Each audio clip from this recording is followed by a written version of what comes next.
Bienvenido al curso de aire acondicionado que te servirá para aprender rápidamente, ya seas un principiante o un estudiante. Y también te servirá para consolidar conocimientos si ya eres un técnico graduado. Si quieres aprender rápidamente sobre aire acondicionado, no tienes que ir a un college, sentarte en un aula a oír esos instructores aburridos por largas horas, explicándole la misma parte de la materia a un montón de alumnos a la vez. Eso ya lo hice yo por ti. Y te lo doy gratis. Mira, te lo regalo. Si lo que quieres es obtener una certificación, puedes ir a una escuela acreditada donde puedas obtenerlo. Pero te aconsejo que tomes este curso, al menos la parte esencial, para lograr un mejor desempeño en la escuela. Si de verdad quieres saber de aire acondicionado, te doy la opción de elegir la manera en que quieras aprender, a tu comodidad, tu interés y tu tiempo disponible. Tú eliges la opción que te parece mejor. Lo importante del curso no es solamente el contenido, sino que incluye un método de aprendizaje que te permite entender y retener los conocimientos debido a la manera en que fue diseñado. Vamos a tener clases teóricas en lenguaje accesible para todos y videos de clases prácticas de instalación y servicio, donde podrás ver los equipos para entender cómo se hacen los trabajos en los sistemas de aire acondicionado. En la primera parte del curso, que es referente al enfriamiento del aire, todo gira alrededor del ciclo de refrigeración.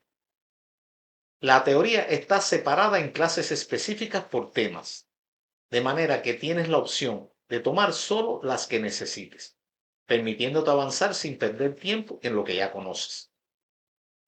En este curso no vamos a comenzar desde las moléculas, los átomos y demás partículas elementales, ni con tediosas ecuaciones matemáticas para explicar los procesos termodinámicos. Aunque sí te aseguro que vas a contar con la base teórica necesaria para la explicación de cada proceso. Contenido que podrás utilizar si lo necesitas. De manera que tú eliges hasta dónde quieras llegar. Eso no lo vas a encontrar en ningún otro curso. Y entrando en materia, tendríamos que decir que el aire acondicionado se define como un proceso en el cual el aire se enfría, se calienta, se limpia, se hace circular y se controla su contenido de humedad. Lo más importante cuando se habla de aire acondicionado es lograr una temperatura confort. Existe una temperatura considerada como la temperatura confort de diseño, que son 75 grados Fahrenheit con 50% de humedad relativa. ¿Cómo podemos lograr esto? De lo primero que tenemos que hablar aquí es del calor. Como todos debemos saber, en la naturaleza, el calor fluye o se transfiere de los cuerpos o sustancias más calientes o con temperaturas más altas a los cuerpos o sustancias más frías con temperaturas más bajas. Lo contrario no ocurre por vía natural, pero en realidad es lo contrario a lo que ocurre por vía natural, lo que hay que lograr para tener la temperatura confort de la que hablamos. Ahora, ¿cómo se hace? Bueno, el hombre tuvo que inventar el ciclo de refrigeración, a través del cual se puede transportar calor desde un sitio más frío hacia un sitio más caliente. Fíjense bien, se trata de sacar calor de un sitio más frío para transportarlo a un sitio más caliente. Repito, que esto lógicamente no ocurre por vía natural. En este curso, como ya hemos dicho, vamos a comenzar desde el principio con el ciclo de refrigeración, que es la base del aire acondicionado. También tenemos que decir que hay otro ciclo muy importante en el aire acondicionado, que es el ciclo de circulación del aire en el espacio que queremos aclimatar o acondicionar. Ese es el ciclo que vamos a estudiar después que tengamos dominio de él. Para entender bien el ciclo de refrigeración, es necesario tener conocimientos de ciertos fenómenos físicos que son básicos, como son la evaporación y la condensación. Tenemos que dominar conceptos básicos tales como ¿qué es el calor? qué es la temperatura y qué es la presión. Tenemos que conocer la relación que existe entre la temperatura y la presión para cada refrigerante y cómo utilizar esta relación para lograr el funcionamiento óptimo de los sistemas de aire acondicionado. Si usted no tiene estos conocimientos, no importa. Los podrá encontrar en otros capítulos de este curso, en clases específicas donde se darán con más detalle. Pero ahora les sugiero que me siga aquí. Sí, ahora es mejor que me siga aquí comenzando con el ciclo de refrigeración, aunque no lo entienda todo, y según usted lo va necesitando, irá a esas clases específicas para consolidar los conocimientos que le falten. Creo que la mejor práctica sería ver completamente este video, luego ir a los videos de las clases teóricas específicas y volver a este video tantas veces como le sea a usted necesario para asimilar bien todos los conocimientos. Recuerden que el ciclo de refrigeración es básico y muy importante para entender el resto del curso de aire acondicionado. El ciclo de refrigeración que vamos a ver consta de 5 componentes fundamentales. Esos componentes son el compresor, el condensador, la válvula de expansión, el evaporador, unidos todos por un sistema de tuberías por donde fluye una sustancia llamada refrigerante. El refrigerante es quien se encarga de transportar el calor, por lo cual se considera el elemento más importante. El refrigerante es tan importante que todos los componentes del ciclo de refrigeración se diseñan de acuerdo a las características físicas del refrigerante. Es decir, que los componentes de un sistema están diseñados para un refrigerante determinado. En un sistema no se puede utilizar un refrigerante con características físicas diferentes a las del refrigerante para el cual fue diseñado. Por ejemplo, en un sistema diseñado para refrigerante R22 no se puede usar refrigerante R410A. En el aire acondicionado residencial, los refrigerantes más usados por décadas han sido el R22 y el R410A. El R22 tiende a desaparecer porque ya no se está produciendo, aunque todavía hay muchos sistemas con este refrigerante en el área residencial en Estados Unidos. En los últimos años, en el sector residencial se han comenzado a utilizar dos nuevos refrigerantes, que son el R32 y el R454B. En la industria existen una gran cantidad de diferentes refrigerantes, pero todo lo referente a los refrigerantes los vamos a ver con más detalle en un capítulo de este curso dedicado solamente a los refrigerantes. Ahora sigamos con el ciclo. El ciclo de refrigeración está basado en dos fenómenos físicos fundamentales, que pudiera decirse ocurren sobre una misma línea. Estos fenómenos son la evaporación, que es el cambio de estado del líquido a gas o vapor, y la condensación, que es el proceso contrario, es decir, el cambio de estado de gas o vapor a líquido. Esto lo vas a tener con más detalle en clases específicas. Veamos ahora cómo funciona el ciclo. El compresor comprime hasta altas presiones el refrigerante que está en estado gas o vapor, alcanzando al mismo tiempo altas temperaturas. Este gas o vapor con alta presión y temperatura fluye por la tubería y entra al condensador donde se condensa. Es decir, que pasa de gas a líquido, al ceder su calor al aire que pasa a través del condensador. Una vez convertido en líquido con alta presión y unos grados de subenfriamiento. Subenfriamiento quiere decir temperatura por debajo del punto de saturación. Este líquido subenfriado entra a la válvula de expansión. Esta válvula tiene un pequeño orificio que restringe el paso, provocando una caída de presión. Después del orificio viene una expansión brusca, lo que provoca que parte del refrigerante flashee, es decir, que pase bruscamente de líquido a vapor durante la expansión. Aquí vamos a tener una mezcla de líquido y vapor a la entrada del evaporador. Al pasar por el evaporador, el refrigerante se evapora completamente al absorber calor del aire que pasa a través del evaporador. Cuando el refrigerante sale del evaporador, ya ha cambiado completamente de estado. Es decir, que ha pasado de líquido a gas y habrá adquirido unos grados de sobrecalentamiento. Sobrecalentamiento quiere decir que su temperatura estaría por encima de su punto de saturación.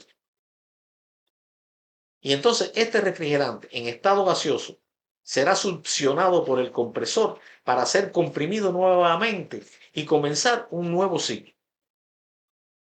Hasta aquí hemos recorrido el ciclo completo de una manera rápida sin entrar en detalles. Como podemos ver, en el ciclo tenemos el lado de alta presión, que va desde la salida del compresor hasta la válvula de expansión, y el lado de baja presión, que va desde la salida de la válvula de expansión hasta la entrada del compresor. Podemos decir entonces que si tenemos una habitación donde el evaporador se encuentra en su interior y el condensador en el exterior, el aire en el interior de la habitación se enfría al pasar por el evaporador, donde el calor del aire es absorbido por el refrigerante para poder cambiar de estado. Este cambio de estado sería de líquido a gas o vapor.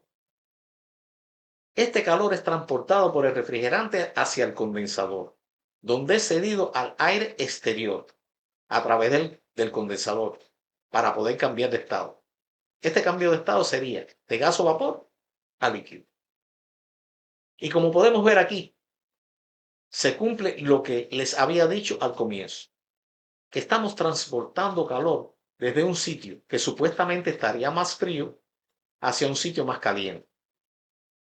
Porque la temperatura en el interior de la habitación pudiera ser de 75 grados Fahrenheit y en el exterior de 95 grados Fahrenheit.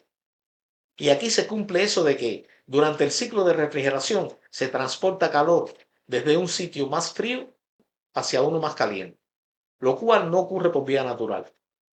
Y por supuesto, para lograr lo que no ocurre por vía natural, hay que gastar energía. Para ilustrar mejor el proceso, supongamos que tenemos una cascada donde el agua cae desde la altura de una montaña por gravedad de forma natural. Si nosotros quisiéramos llevar esa agua que llegó abajo otra vez a la altura de la montaña, tendríamos que gastar energía, ya sea energía eléctrica a través de una bomba con un motor eléctrico o un motor de combustión. Ahora, veamos el ciclo en más detalles y con dos refrigerantes distintos. Aquí tenemos un esquema de ciclo con refrigerante R22 y otro con refrigerante R410A.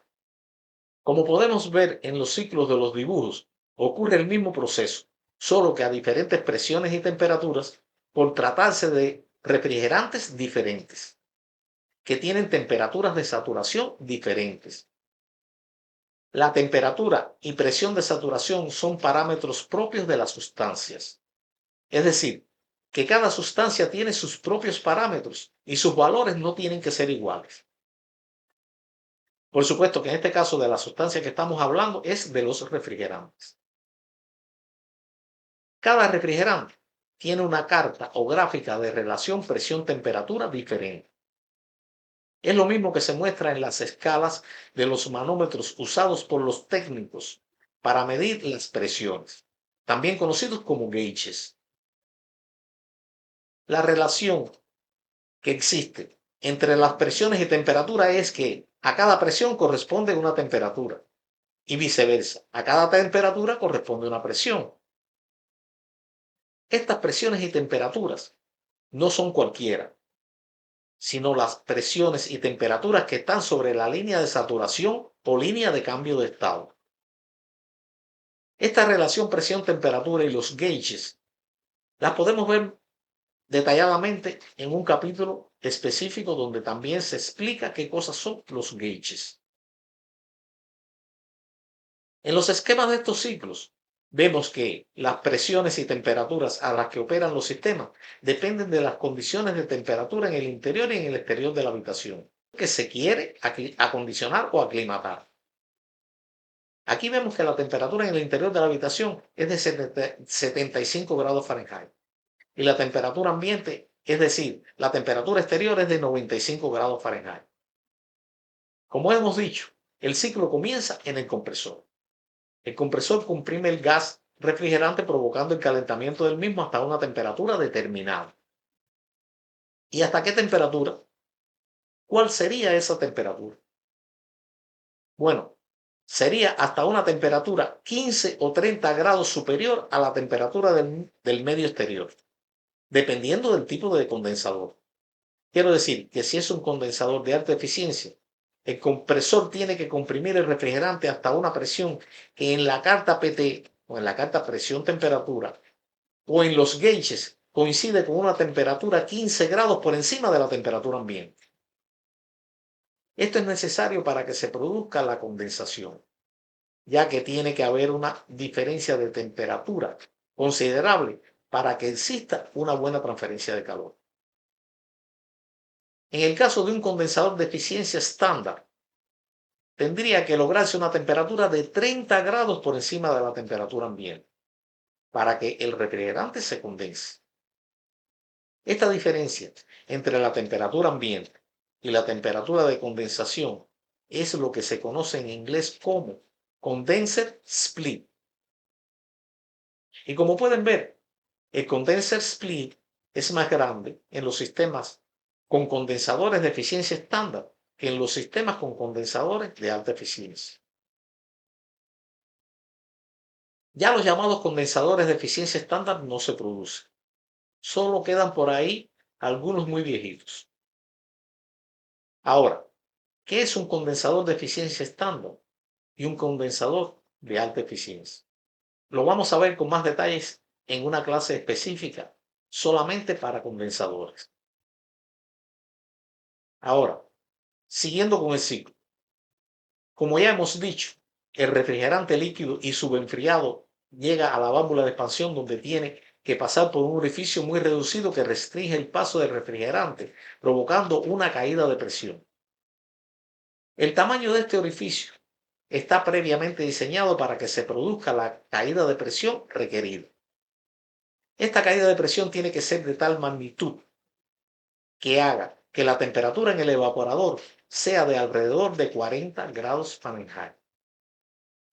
Para entender mejor esto, propongo que esta temperatura de 40 grados Fahrenheit la tomemos como una constante, como la única constante que vamos a tener en el ciclo ideal de refrigeración para aire acondicionado.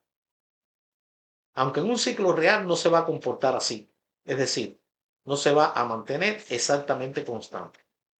Pero es importante saber que las válvulas de expansión y los evaporadores de todos los sistemas de aire acondicionado están diseñados para una temperatura de 40 grados Fahrenheit, cuando la temperatura interior es de 75 y la exterior es de 95 grados Fahrenheit. Y esto es pero muy importante saberlo, porque si asumimos que todos los evaporadores están diseñados para 40 grados Fahrenheit, entonces ya tenemos una guía para el uso de cualquier refrigerante independientemente de sus características y propiedades. ¿Por qué? Bueno, porque si sabemos que la temperatura de diseño, y estamos diciendo que es 40 grados Fahrenheit para todos los evaporadores, entonces por la carta de relación presión-temperatura o por los gauges, ya podemos saber cuál es la presión para cada refrigerante en el lado de abajo.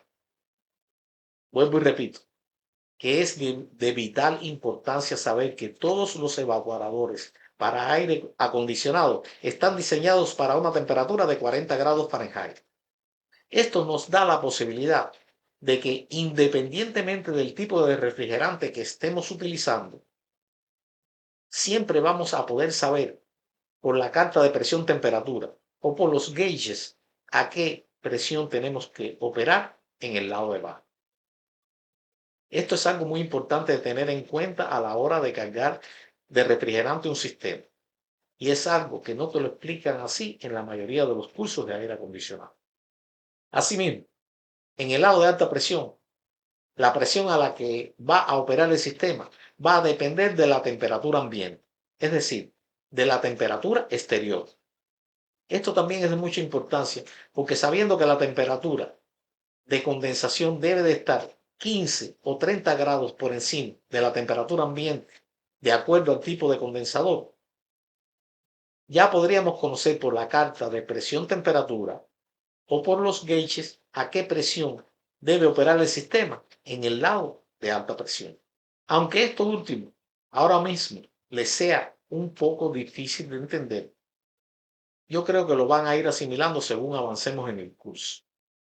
Podemos decir que tradicionalmente los técnicos de aire acondicionado le han dado más importancia al rango de presión que al rango de temperatura en que operan los sistemas. Pero en realidad no es la presión, sino que es la temperatura que queremos lograr dentro de la habitación y la temperatura ambiente las que fijan esos rangos de presión. Fíjense si es importante conocer las condiciones de diseño, que si usted no sabe que los evaporadores de aire acondicionado están diseñados para operar a 40 grados Fahrenheit y tiene que utilizar, digamos, un refrigerante nuevo, aunque usted tenga la carta de relación presión-temperatura de ese refrigerante o los gauges que incluyen su escala de temperatura, usted no va a saber en qué rango de presión tendrá que operar el sistema en el lado de abajo. Y si no sabe que la temperatura de condensación tiene que estar 15 o 30 grados por encima de la temperatura ambiente, tampoco va a saber a qué presión tendrá que operar el sistema en el lado de alta presión. A la hora de cargar con refrigerante los sistemas de aire acondicionado, es necesario tener dominio de estos conocimientos. También se debe tener en cuenta las recomendaciones de los fabricantes de los componentes del sistema. Ahora, les hago un comentario. Si bien es cierto lo que dicen la mayoría de los técnicos de aire acondicionado, de que el 80% de las fallas de los sistemas de aire acondicionado son problemas eléctricos, también creo que es cierto que el otro 20% es lo más difícil de comprender para los estudiantes. Es decir, todo lo relacionado con el ciclo de refrigeración, la parte de mecánica de los fluidos, la evaporación y la condensación. Por eso recomiendo tratar de dominar todos los conceptos, saber qué cosa es cantidad de calor, temperatura, presión y las unidades de medida, como BTU, grados Fahrenheit, PSI o libras por pulgada. Estudiar bien todos los procesos de evaporación y condensación donde entran conceptos como calor sensible, calor latente, sobrecalentamiento, subenfriamiento. Además, conocer los conceptos y parámetros relacionados con la calidad del aire como temperatura de bulbo húmedo, temperatura de bulbo seco, humedad relativa, punto de rocío, granos de humedad, es decir, todo lo relacionado con la carta psicométrica. Miren, esta es la carta psicométrica donde se relacionan gráficamente los parámetros de circulación y la calidad del aire en la habitación que queremos aclimatar. Esto lo vamos a ver con más detalle en la segunda parte de este curso. Bueno, en este curso te doy todos los conocimientos que vas a necesitar y que tú los vas a ir adquiriendo a través de las clases específicas en su relación con el ciclo de refrigeración. Por eso podemos decir, o puedo decir, el curso que yo te ofrendo es una especialidad y juro que te dará un resultado tremendo. Por eso te recomiendo este método ideal para llegar al final mucho mejor preparado y donde hayas alcanzado un nivel profesional. Aquí vas a encontrar respuesta a muchas preguntas que a lo mejor tú te haces, incluso preguntas que no te atreves a hacer en clases por considerar que pudieran ser tontas. Recuerdo que alguien me hace esta pregunta. ¿Cómo el compresor sabe hasta qué presión tiene que comprimir el refrigerante en determinadas condiciones? Fíjense, es gracioso. ¿Cómo el compresor sabe? Como si el compresor fuese una máquina inteligente. Pero no deja de ser una gran pregunta. Respuesta a esta pregunta y mucho más, usted las va a encontrar en este curso. Y no olvide el método de estudiar las clases teóricas específicas durante el proceso de aprendizaje del ciclo. Bueno, hasta aquí creo que puedes haber aprendido de forma clara en qué consiste el ciclo de refrigeración y su importancia para el aire acondicionado, así como las perspectivas del curso. Para continuar con el curso, tú puedes seguir el orden que yo le he dado a la lista de videos, o puedes buscar por los temas el que prefieras de acuerdo a las dudas que tengas. Si te gustó el vídeo y tienes interés en el curso, déjame un like y suscríbete. No te pierdas el próximo video, tendremos otro recorrido por el ciclo, pero ya no es de forma esquemática, sino con un sistema real y con todos los componentes reales para que tengas una visión más clara de cómo es todo el sistema. Todos los vídeos los puedes encontrar en la lista de vídeos del canal. Muchas gracias por tu atención y hasta un próximo vídeo.